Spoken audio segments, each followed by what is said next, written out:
Bonjour les collègues, voilà une petite vidéo pour vous expliquer comment télécharger via le lien que je viens de vous envoyer le lecteur PDF Exchange Viewer qui vous permettra d'annoter vos documents PDF que vous envoient les élèves. Donc je clique dessus sur télécharger, navigateur Opera vous faites ignorer, voilà ça télécharge, ça prend pas beaucoup de temps, ça fait environ 17 mégas. Une fois téléchargé, vous allez voir, ça prend moins d'une minute.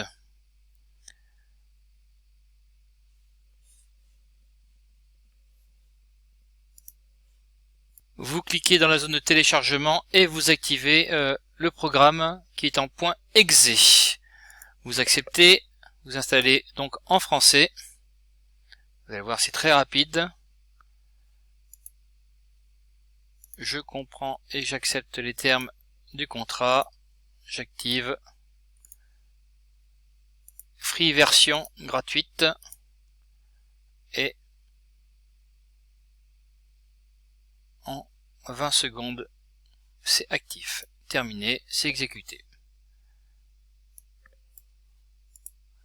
On vous demande effectivement si c'est votre lecteur PDF par défaut.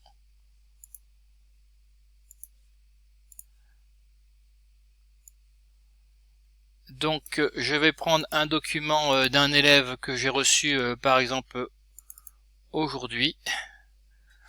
Voilà, par exemple j'ai déjà annoté. Alors quels sont les outils pour noter et annoter nos élèves? Ici il y a des effectivement des figures géométriques qui sont des droits, des carrés, et ici il y a les zones de texte. Dans ces zones de texte, ça s'appelle la boîte de texte. Je clique dessus et je clique là et apparaît bien.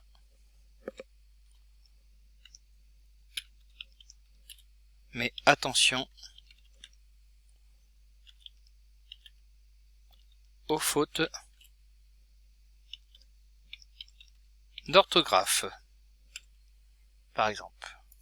Voilà, je peux effectivement noter où je veux. Je peux mettre la même chose avec des flèches et noter pour bien montrer où c'est. Je peux encadrer, voilà, ce qui est important. Je peux écrire des choses effectivement, mais là c'est plutôt en anglais, donc ça ne nous concerne pas. Il y a la machine à écrire, mais qui permet d'écrire des choses autour, mais ici c'est pas lisible. Mais voilà l'essentiel en tout cas pour une fois que vous avez fini vos annotations, vous faites enregistrer sous, voilà, et ça permet ensuite de enregistrer et c'est fini.